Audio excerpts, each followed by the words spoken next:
Hello everyone, I'm Susanda Njinga and welcome to On the Couch.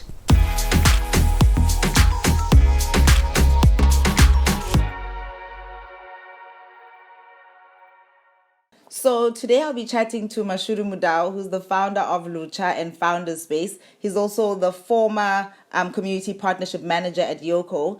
His podcast, Mash Startup, focuses on startups, small businesses, and entrepreneurship in South Africa. And I always say Mash is like the ultimate plug for any upcoming podcasters or anybody who's interested in the small business landscape in South Africa. Mash, how are you doing? I'm doing really well. I'm feeling really good. I'm super excited for this interview. Thank you so much for having me. You're so welcome. It's been such a minute. Like I haven't spoken to you in I think over a year now. And No, I it's speak to you on Twitter all the time. well, that's not the same thing. Like Twitter and seeing your face is completely different, okay? And I feel like Twitter is for That's true. everybody. You're speaking to everybody on Twitter. This is just me and you, so I feel special when it's like this. Yeah, So as much as I gave like a brief intro on who you are and what it is that you do, I always like it for people to kind of tell us who they are in their own words. So can you cool. just give us a brief background? Cool. So, who I am really is an entrepreneur. So I'm obsessed about entrepreneurship, small businesses and startups, what innovation can do for the world, and how people can solve problems at scale, right? So I've been fascinated with that my whole life. Since, I remember being like 12 years old, nagging my mom just to buy like the biggest pack of sour worms so I could just sell them.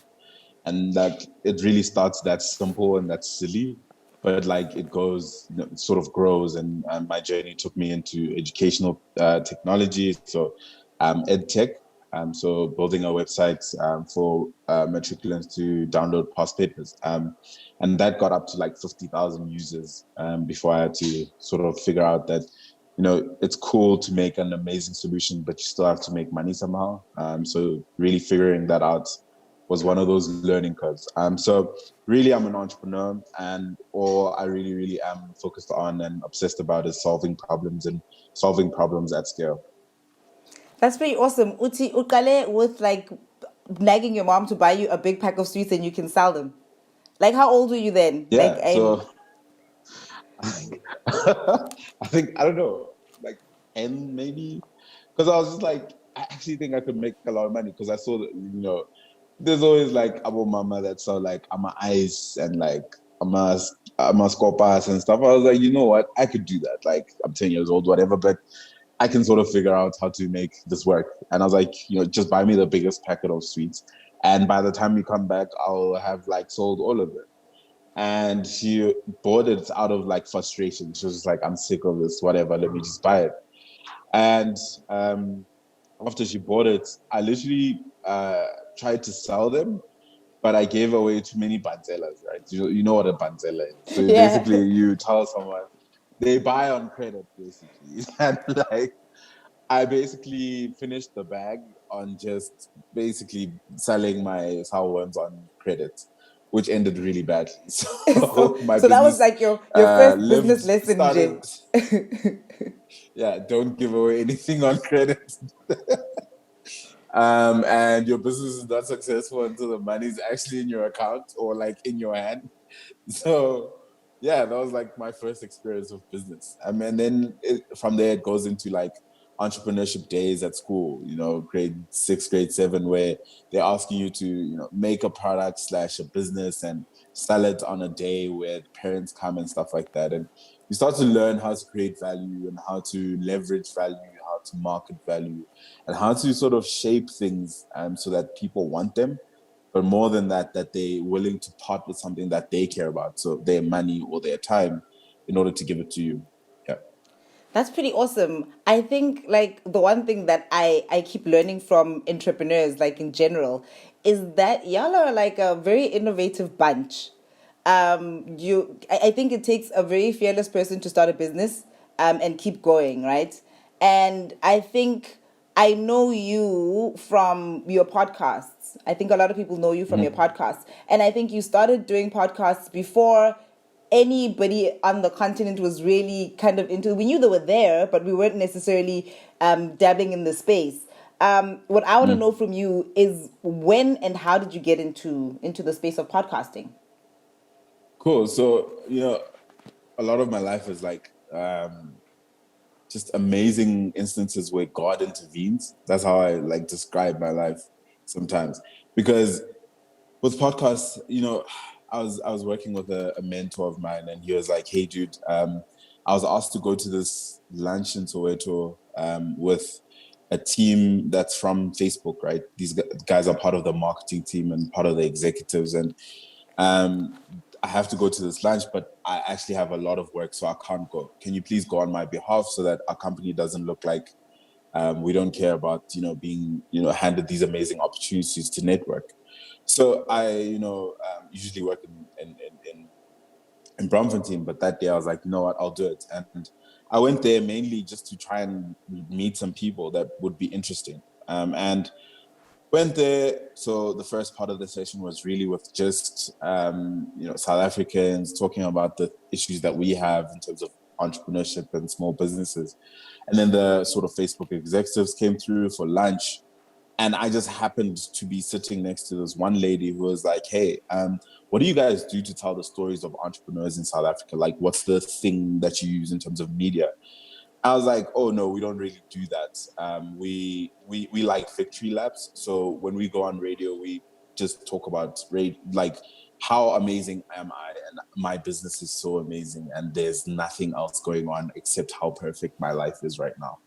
So she was like, "That's very scary because, in America, they're way more open and they start to talk about the reality, right? So they happy to go into the process and what it takes to build a business and what numbers they're actually getting and the entire journey of how to actually build and what they go through while building."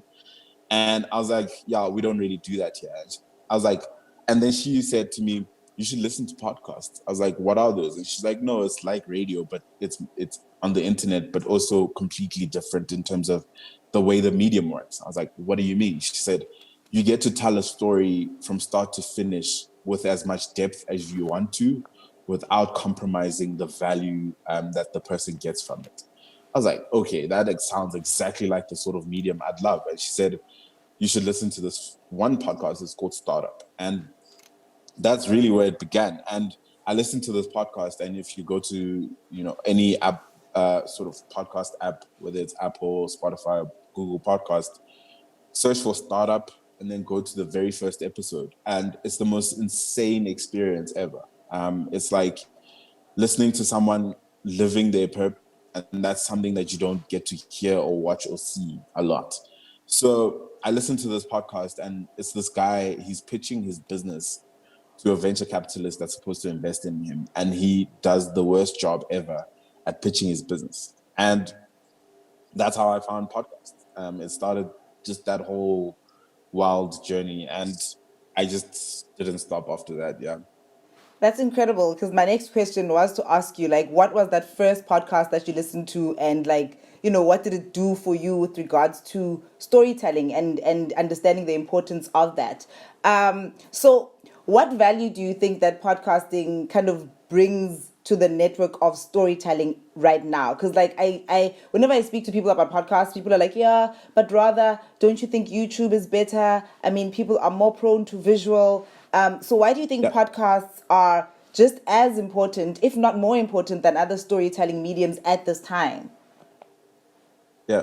So I don't think it's an either or situation, right? And I think we need to like break away from that situation of, I need to be on podcasts or on YouTube. I think a blended model is much smarter and much more inclusive. And also, I think it's really when you're doing content in any medium, it's really about one thing, which is like community, right? Wherever the community is and wherever the community wants to go, that's where you need to be, right? So if your community would rather listen to audio because they feel like you tell better stories that way, then that's what you need to give them.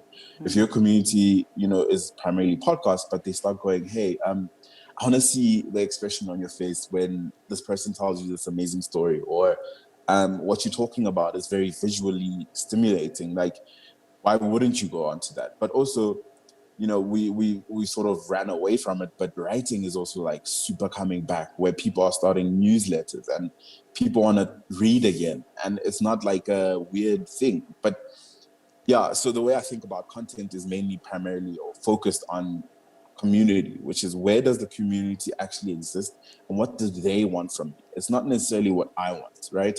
But for me, with podcasts, what you are able to do is build stronger communities than writing, than YouTube, because you're engaging someone at a very deeper level, and telling stories with as much depth as possible. With YouTube, you really have a microwave approach where it's like you need to go 5 to 15 minutes. Don't even try and go beyond that. If you go beyond that, you really need to be doing something exceptional. There's a lot more that needs to go into making a really great YouTube video, whether it's the editing, the equipment, the lighting, and stuff like that. Whereas with audio, you can get away with a lot, especially when you're just starting out. Same with writing. You can start on just Twitter. Whereas with podcasting, you can start with just Anchor. And YouTube, primarily for me, is just like a much bigger step. And also in that investment means you really need to be able to tell the story much better than usual. So with podcasts, I feel like the barrier to entry is much lower, but also the way you can tell stories at a very deeper level is much better. And also you don't ask too much of the audience, right? So with YouTube, I need to be sitting down, I need to be looking at the screen, I need to be listening, right? Those are three things that I'm doing. With podcasting, you could be driving, you could be going to work, you could be working, and you could still be learning and engaging meaningfully in the content, right? And that's where I think the power of podcasts is. And I think people forget that, like, as Africans, the one thing that we really know how to do is tell stories, and tell stories like in the most incredible way. I think we're just in our sort of miseducation and whatever, we strayed away from that, like just telling stories as being our primary way for educating people. And that's what podcast is for me. Yeah. That's pretty awesome, and I'm glad that you touched on, like, how as a continent, storytelling is like a part of who we are. And I've realized now that there's a lot more content within podcasting that's coming out of the continent, right? But also as a business person, right?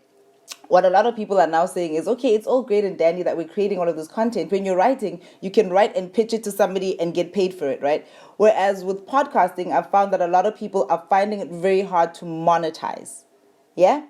Yeah. What advice would you give podcasters who actually want to turn it into some viable way of making money? Yeah. So really, it's not just about podcasting, or even YouTube or writing, right? So it goes deeper into not just the content, but community. I think community should always be the focus for any content creator that's trying to monetize, right? Because whether it's a brand coming to you and saying, "Hey, look, we'll give you this much money, to be on your platform," the first thing they're going to ask you is, how big is the community? It's not just how many people listen, but how many people listen, how many people finish the episode, how many people are subscribing, how many people are actually going back to say Twitter or Facebook and saying, "Hey, Mash, so I listened to the episode. What do you think of this? How do you think of that?" So that deep and meaningful engagement doesn't come from just providing content, but building a really strong community. And I think that's where things are sort of disconnected, where people don't really necessarily focus on the part that they should be, which is the community end of things, not just the content end of things. So the way I think of it is, when you think about monetizing anything, build a really strong community, and then be able to go to brands and to other startups and say to them, "Look, I've got this amazing opportunity for you, where you can access our community, which is focused on entrepreneurship, small businesses, startups." Or it's a community focused on natural hair products. It's a community focused on sneakers, right? So I have this amazing opportunity where your brand, which is an amazing brand, can get access to really, really amazing people who are engaged at a very deep level. And that, to me, is where the win is for anyone that wants to monetize content. I love that you mentioned community. You talk a lot about collaboration, which is something that I really appreciate about you. You're always telling people to, link up with other people and try and do things together, right? Mm. why do you think it's important for whether creators or business people to, collaborate with other people who are of the same mindset? Why is it important? Besides, I mean, for content creators, obviously it's numbers and traction.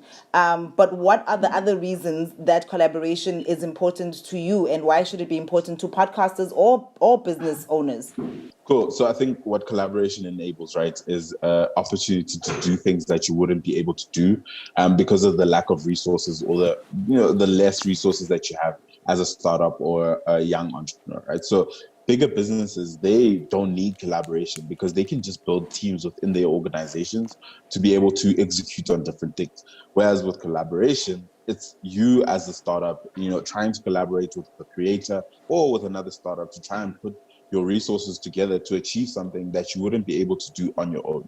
And that's the magic of real collaboration, is like you guys are not just individually coming to just create something, but like it's about the process of co-creation, which is like you bring value, but bringing those two values together creates a multiple effect where you can actually have way more impact or achieve much bigger results than usual. So without the collaboration, you wouldn't be able to drive sort of certain things in terms of your growth or your scaling because you wouldn't have the resources. So it's better to just like build those sort of ecosystems of collaboration around your business, around the thing that you're building, because it helps you execute better and much faster with the resources of others as well. Okay, like as someone who I think has done it like really well, I think you've done collaborations really, really well in the past. And I think one that kind of sticks out for me is the fact that you were working for a specific company, you were working for Yoko, and you managed to kind of merge the two, right? I don't like, on social media, you like to say, this is your side hustle. I don't like it when you talk about podcasting being your side hustle, because I think it literally embodies who you are. But for now, just so that we don't argue, I will call it that. So how was it to work with a company that kind of understood the importance of your side hustle and bringing those two things together, right? How Yeah. important is it to work with organizations that value what you are about? Yeah, so I think the way the future looks, this won't be like a rare thing, right? So I worked for a company, so Yoko really was not necessarily a company where they asked you, hey, what do you do after work? In a weird and like sus way. Like they don't, it's not like, it didn't feel weird. I didn't feel like I was doing anything illegal or wrong. They actually asked in a positive way, like, what else are you doing outside of work? Because like it's encouraged. It's like, wait, are you just working, or are you like trying to build something else? Because it was encouraged to be an entrepreneur, to be a startup founder, to be creating content, to be doing something outside of work. And I think that's where the world is going, not just because of the just the pay gap, right? So having one job in South Africa is becoming a very risky economic thing in terms of decision. And like it becomes way more valuable, more important that you have something on the side that like builds up your ability or builds up your economic ability as well, right? So I think when you think about those things, they start to contribute to why you should have a side hustle, but also why you should work for companies that understand and also encourage you to do those things. Right? So that's where I think the focus needs to be. I think this will be way more common in the future, where organizations they don't have these contracts that sort of restrict these things, and encourage you to have something outside of work. Yeah. Okay. So I hear you. So you're saying that this is where we're going. This is where the future is, ne? What I want to know from you, I need to your podcast speaks to entrepreneurship. Like that's all it's about. You speak to entrepreneurs, and I think it's extremely empowering. Just that in itself, just listening to an entrepreneur telling you about their journey and making you see that it's not necessarily just sunshine and roses all the time. They're not just always on TV and having a good time, right? So I'd like to know from somebody who's been having conversations with them throughout lockdown, what has been like the common thread amongst entrepreneurs during this time? Yeah. So I still work with Yoko on events and stuff, and we do this event and built this community called Yoko Meet, right? So before lockdown, before COVID, what we would do is get about 40 entrepreneurs in a room with a whiteboard, and we'd ask them to share the most honest version of what's happening in their business, right? So, what are the things that you're really good at? What are the things that you're struggling with? Where do you really need help? What resources are needed, right? And also, how do you, what do you have that you can exchange with someone else in the room, right? So, it became this really, really engaging and super, super impactful platform for helping entrepreneurs meet each other, but more than that, be able to connect and exchange value, right? So we've been doing this even through lockdown because you can't just abandon entrepreneurs, especially in a time like that. So we changed it into a virtual platform, and we started doing these polls because before, what we would do when we start your commute, we'd ask, hey guys, how's everyone feeling? People put up their hands, they tell you. So we started doing these polls at the beginning of lockdown, and this is when entrepreneurs were getting hit by this tsunami, right? Like you have absolutely no idea whether or not you're going to be alive next week. Forget tomorrow, right? And when we started these polls very, very early on, like the first week of lockdown, we said, hey, how are you doing? And we had three options. It was, I'm okay as can be, and then I'm not okay. And you saw entrepreneurs shed that sort of idea that they had to be perfect. People were being vulnerable, and they're like, I have no idea what's going on.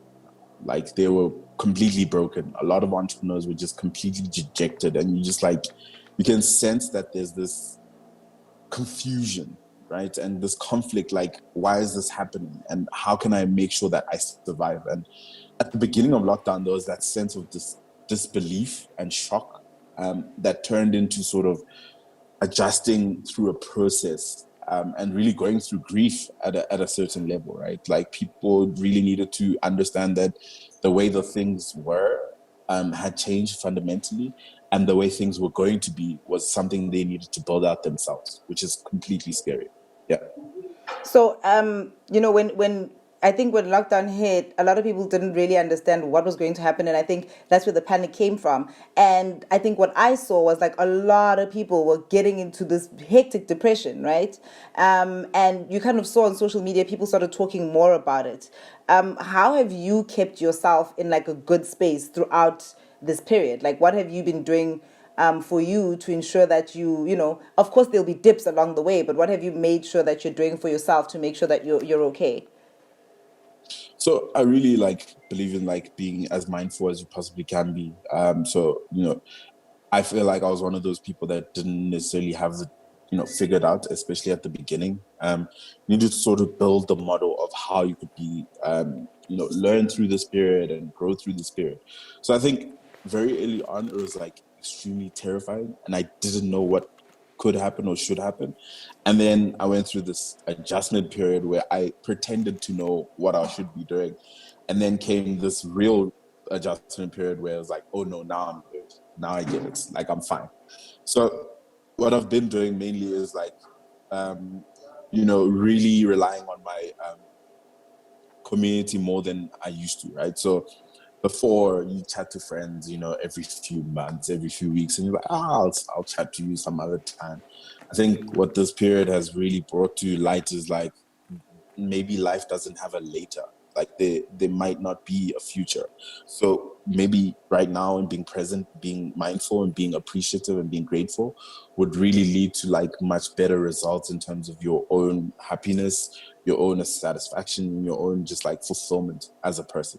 So I think that's what it's really brought down to me. And whether it's taking walks and doing a lot of meditation, which I really, really appreciate, and really trying to so that I'm as mindful as possible and start to reach out and lean on my community a lot more. So I've spoken to my mentors now more than I have in the last 2 years, because in the last 2 years we were going through a pandemic. It doesn't feel like the future was completely blown out of no one knew what was going to happen. And I think it took a lot to just go to my mentors and say, look, man, what is going to happen, and them saying, oh no, I don't know, but we can discuss the let's find answers together. And I think leaning on a community is like the most powerful thing you can do for yourself, because you learn a lot about who you are, but also how to be able to be vulnerable. And I think that's the most powerful thing that I think a lot of entrepreneurs really needed to learn during this period, was like, it wasn't showing off your victory lap that made you strong, but really being vulnerable in the difficult times with the people that you care about and the people that can help you to really drive you forward. Yeah. Yo, Mash, yo. Okay, you said a lot. Whoa, whoa. Okay, Lisa. Who and who would you say those people are? Like, who are the people that you reach out to for support and guidance? I don't want to say who are your mentors, because I think it's that word has just been watered down so much. Who are your people Yep. that when you're like, yo, man, I have no idea what's coming now? Who do you? Because I feel like you're that person who on Twitter, when I'm having a bad day, I know if I go and I check out Mash, I know Uguti Mash has said something wonderful that'll make me get up and say, let me try again. So, Yeah. so who are the people that you are leaning on and go to for support? Yeah, so it varies, especially at different times, right? So when it was very focused on work, then obviously I go to mentors that are whether career sponsors or people that really are focused on business and entrepreneurship. And then when you're not feeling well, that's not the person you want to talk to, because they're going to talk to you about your outputs. You want to talk to someone that's going, hey, what are you putting into your body? What are the things that you're doing to take care of your mind? And that's where you lean on friends, you lean on family, and stuff like that. So for me, it's always been like a community of people. It's never been one person, one mentor, or anything like that, but a collection of people, right? So whether it's my partner, some of my best friends, and all of that. Like, I remember just there was a point where I really broke. So that was like three weeks into lockdown, where I was alone in my apartment for 3 weeks, and the mind starts to soften a bit. So that's when I really needed someone, and I remember just having a lot of video calls with a bunch of friends on a series, right? So every day I'd choose a friend and be like, hey, do you want to do a video call? And before lockdown, I don't think I ever wanted to do any sort of video calls, because no one likes those. But now they've become this, oh man, I get to see you. We get to speak. I get to see you smile. I get to see you laugh. And we get to engage in a meaningful way, as close as real life as we can get. And I think that's what I really, appreciated about this time, was it also made me mindful of how much time I spent working and not necessarily being in touch with the people and the things I love, right? So I've recently now started like cooking a lot more, because I'm like, oh man, I have so much time. Well, also there was no takeaways for what, like 3 months. There was no choice. You three speak as though you months had a choice here. Like, Yeah. So I think things like that, like this, there's been a lot of bad things that came out of this, right? But there's also a lot of good, and a lot of the good is being more grateful, being more mindful, being more intentional, because there might not be a future. And like, if that's the case, why are you saving up, your best jacket for a special occasion? What if there's no like? What if the special occasion is your life right now? I I hear think you. No, that's I the hear thing I you. keep No, thinking I of. I completely understand. Like my daughter and I would have moments where we'd just be like, okay, today's just dress up day. Like we're gonna dress up and we're gonna have dinner and pretend like we're somewhere nice. Um, but what would you say is like the one thing that you've learned about yourself that you had no idea about during this time? Because I feel like there've just been so many revelations about self. There's something about just sitting still and not being able to go anywhere but be with yourself and with your thoughts. So, what's the one thing that you've learned about you that you had no idea before lockdown? Mm, like, I definitely have started to appreciate quiet a lot more. The way you said, like, just being still, being able to sit alone, just be okay with that. I think that's something that we avoid a lot. Like we constantly engaged. Unfortunately, like we're the distracted generation, right? So our big war is not necessarily a war against some evil force. The evil force is the thing that we keep giving the most attention, which is our phones, right? Like we are constantly distracted, and this is something that I'm like really working on. I'm currently on a social media break slash like I tweet like No! so I'm gonna so I'm Bless you. gonna thank you. So I'm on like a good 3 week. I want to try and like do a 3 weeks, right? So where my social media break is me only tweeting like 10 minutes a day, right? Okay, so we'll Because still get something from you. Okay, great. I'm fine yeah, with so I that. think what the back to what you asked, right? I think the thing that I really learned about myself was I might be an addict of social media, and a lot of us are, but we're not conscious of how much it takes from us, right? So just being off of social media for 3 days, 4 days, 5 days, you start to realize how much time you have and how much time you lose just by like the scrolling. And I think constantly being engaged and constantly wanting media fed into you, right? So you're constantly on the timeline, video, audio, pictures, jokes written.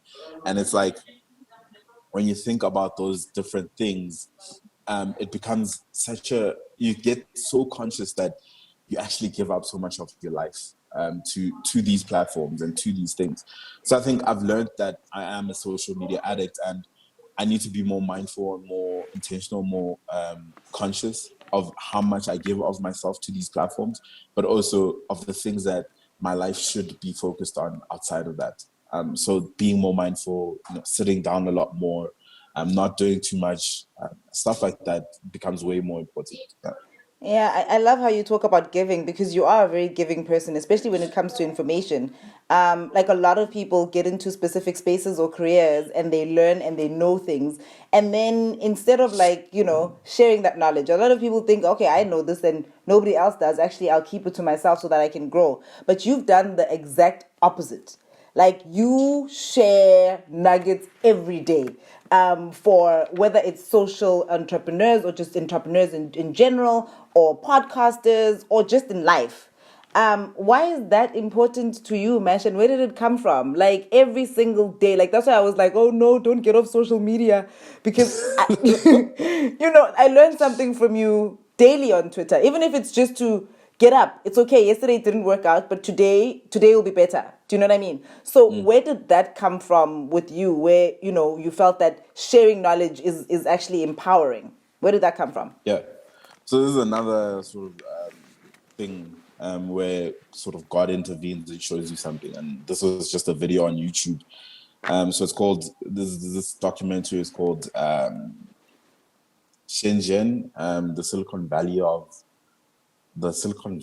of hardware or something like that, by Wired, a magazine. So it's a documentary, and it talks about this place in China where a lot of the electronics in the world come from. It's called Shenzhen, right? So the way it happens is a company designs a phone, whatever, and then they go to China to have it actually be produced by these factories. And there's these people called Shenzhen something, and they don't necessarily when someone gives them the designs and they make the phone for that person, they also take the designs and make their own version of that thing. And they don't think of that as stealing because in China, copyright is not a thing, right? So they believe in open systems. So open systems is when you go, okay, I've invented something, but I want the world to also be able to use that thing in order to leverage it to create even better value, right? So the first person that invented the phone would not have been able to create the iPhone because their version of it or their understanding of what that thing is limited to what their perspective on the world is. So you needed hundreds and thousands of different people and organizations constantly iterating what that thing is to make it the best version that it could be. And that's how I think of innovation in the world, is that you start off with what you think is the greatest idea, but like giving it to the world and giving as much of the information and the resources that you have to the world, you actually encourage and enable a lot more innovation of that thing into something even better. And I think that's the only way we actually grow, right? So the only way you disturb the capitalist system of the way the world works, which obviously has its flaws, right?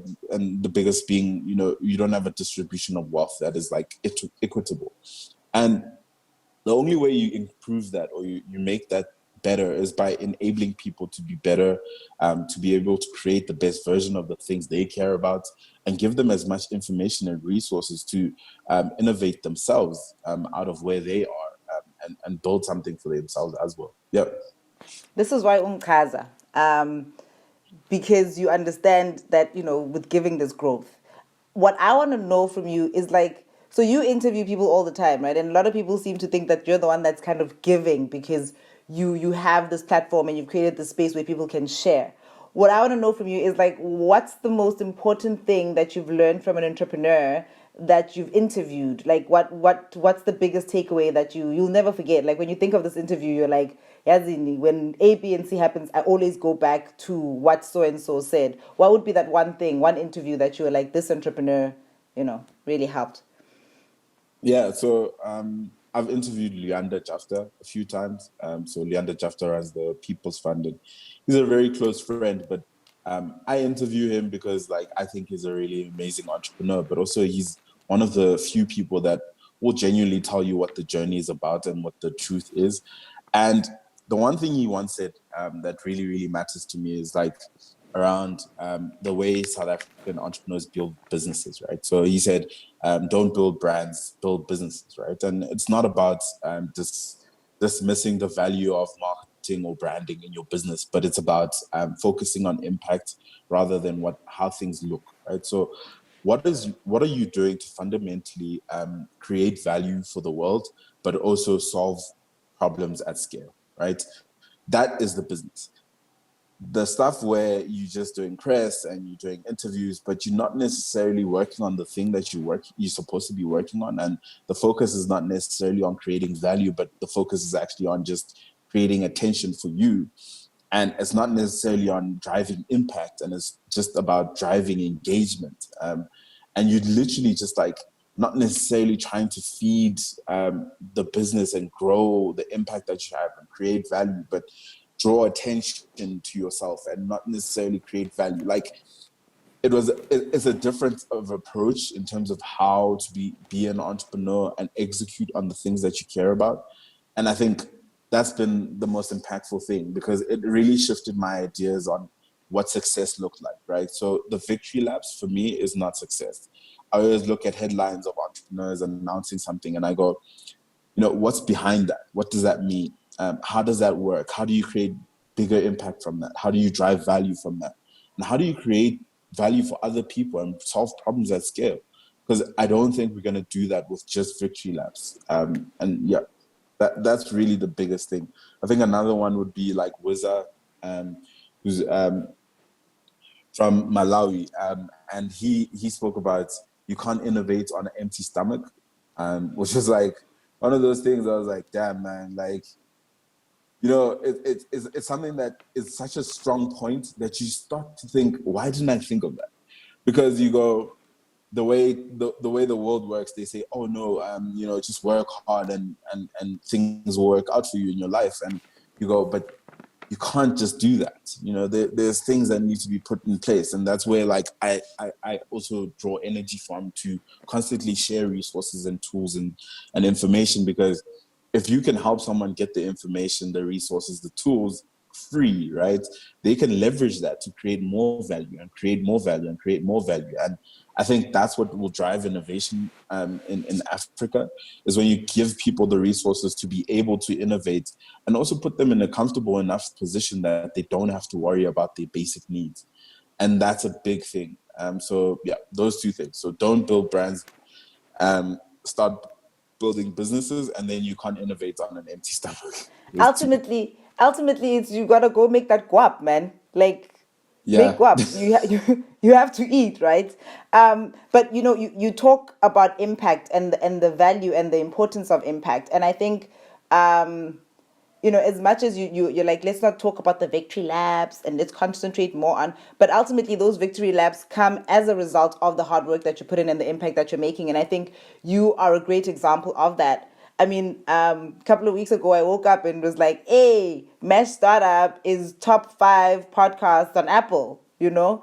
I was like, geez, Mesh, like, yay. It felt like it was a win for everyone and for all of us. So I want to know from you what that meant for you, because some people also think like podcasting is easy and you can get up and you can just talk to people and it'll work. So I want to know what that moment was for Wena. What did it do for you, and how the heck did you get there? Cool. Thank you, firstly. So I got there mainly because I know how to game the system. I'm like a big fan of like testing theories out. And um, South Africa is such an interesting country where you can drive results on things in a very interesting way. So, firstly, I think being consistent on the work that I've been doing for the last few years and trying to drive as much of a community from the podcast as possible, right? So that community grows by other people telling other people about, hey, there's this amazing podcast I heard and it's amazing and I think it's incredible and I think you should listen to it. And that is a really great driver. And then also by announcing that, hey, I was top 100. So I started at top 100. I said to everyone, hey guys, I'm at top 100.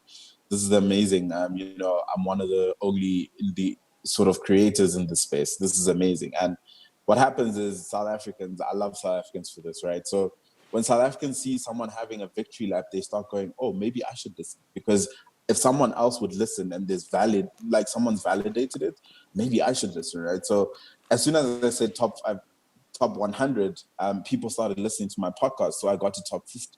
And I did that. I said, hey guys, you won't believe this. I'm top 50 now. And then I said, and then you get another crowd, which is going, holy crap, maybe I'm missing out on something. This guy might be amazing. And then I got to top 25. And I said, guys, you don't understand, right? So I'm going to release a special episode because we're in the top 25. And again, same thing happened, same effect, right? So South Africans love a victory lap. So two things South Africans love, right, is as an underdog and a winner, right? So we love an underdog and we love a winner, but don't win too much because then we love the third thing, which is to humble you. Because by humbling you, we bring you back to where we actually want you, right? So that's my strategy in terms of growing. So underdog, hey guys, I'm just a young kid from Ekasi, trying to live his dream. How many times have you heard that from entrepreneurs and creators in South Africa? I'm just a young kid from Ekasi trying to make it, and everyone will pump you up. Hey, we're gonna support your work. You get to a certain level, now you're a winner. You say to everyone, guys, you got me here. Thank you so much. Just help me sustain this. And you stop there because you go to that next level, which is like you start to, you've seen a lot of creators make this mistake and you start to think that your genius is only a function of the work that you do and not necessarily the community that is around you. That's when things go wrong. So my whole thing was really to rely on the community that we've built over, 3 years of doing this podcast and trying to leverage that to, drive results that are amazing. For me, how it felt was honestly, the only thing I cared about was the fact that people were listening to the podcast. I didn't care about the chart. The chart did nothing for me emotionally, psychologically. I genuinely was just like, this is really fun. But like, I really just wanted people to listen to the podcast. That's what matters to me. The chart thing wasn't really, yeah. Unfortunately, I'm not. I love your strategy though. Like you're constantly strategizing. I love that about you. You're constantly like this. And you're also very quick to. I think you're very good at pivoting. You're the kind of person who you'll say this week, and then you'll go through a couple of things, and then you'll realize actually.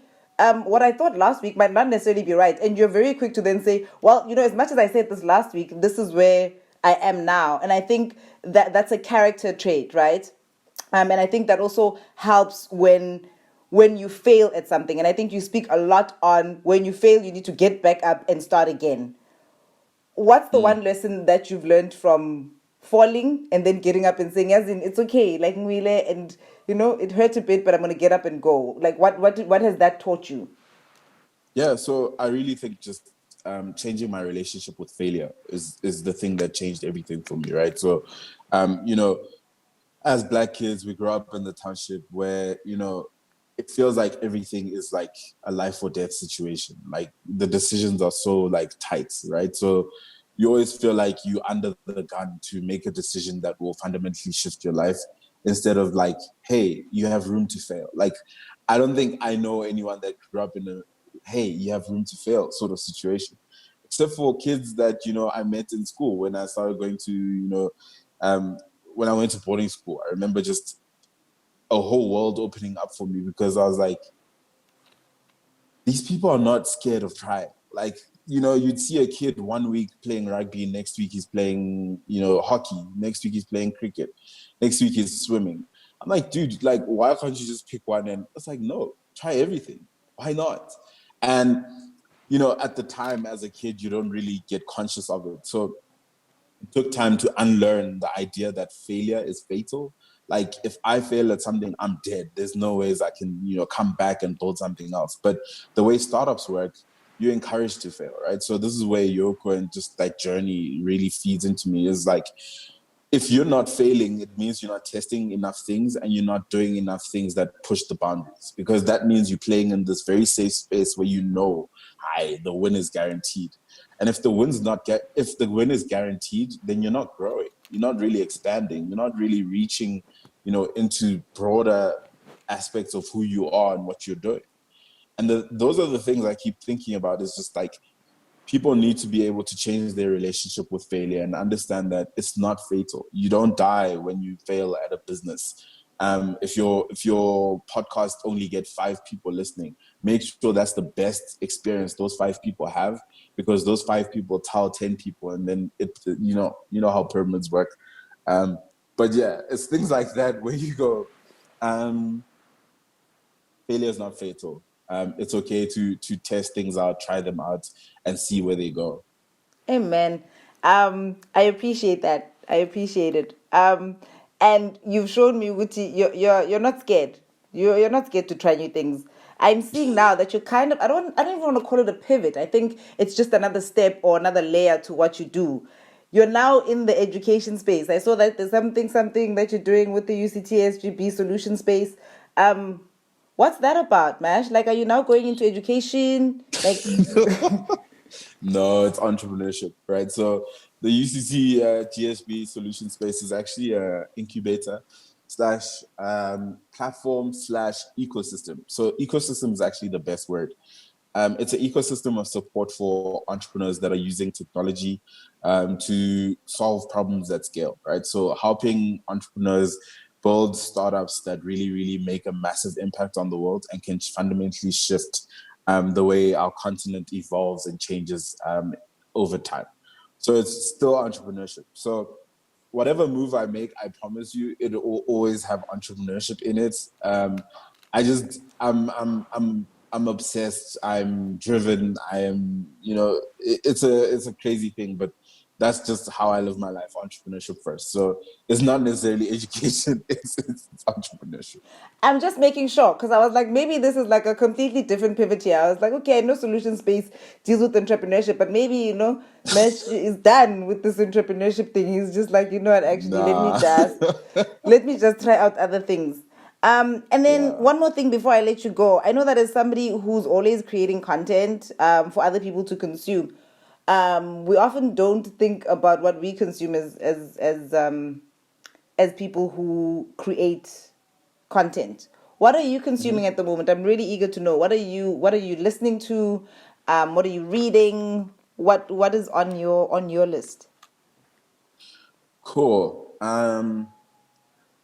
Listening to Um, so I have 3 podcasts that I listen to on a very consistent basis. How I Built This, Masters of Scale, and Pivot. So these are 3. I think those are my top 3 podcasts for entrepreneurs. Super deep insights, really valuable learnings and stuff that you know you're not gonna be able to learn from someone very easily because you wouldn't have access to them. So it's a really great way to learn from amazing entrepreneurs doing incredible things. Watching, lately I've been watching a lot of food shows. Vice, a lot of Vice, Munchies, First We Feast. Those are YouTube channels. Reading, I'm reading a lot of books. So I don't finish books. I just rotate them. No. So yeah, I literally just like pick 3 books a month and I just rotate. So I'll read one chapter here and then there and then there. So right now I'm doing, oh man, The Algebra of Happiness, Start with Why, and what is it? Shoe Dog. So those 3 for this month. And I'm rotating those ones. But in terms of consumption, really, I'm trying to curate again, right? So again, that sort of social media part of things. Being off social media means now I can like really curate my experience a lot better and a lot more. So I'm really on 3 apps, right? And I think a lot of people need to start going onto these apps. So go on Behance for visual and art and sort of graphics inspiration. Go on to Crunchbase, learn what's happening with other businesses and startups that are working at scale. And the last and third one is Kickstarter, which is where people put their brand new ideas around anything. So yeah, I think those 3 are the perfect ones. You are incredible. Like, this is what I love about you. Like, I can have one conversation with you and I'll be fine. So suta for like 6 months because I've taken away so much from what you've said. So I know that walking away from this, I've learned a lot about collaboration, community, and making that guap.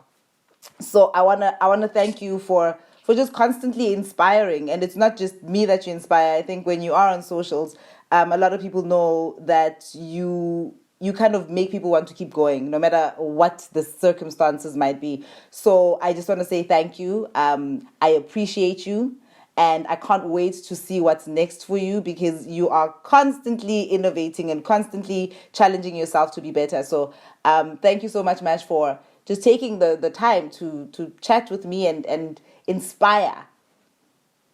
Thank you so much. I really, really appreciate it. I always appreciate like time with amazing people.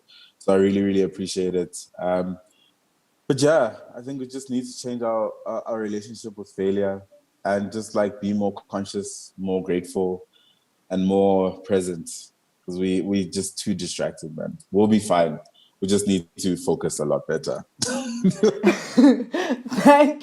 Thank you so much, Mash. Cool. Thank you so much.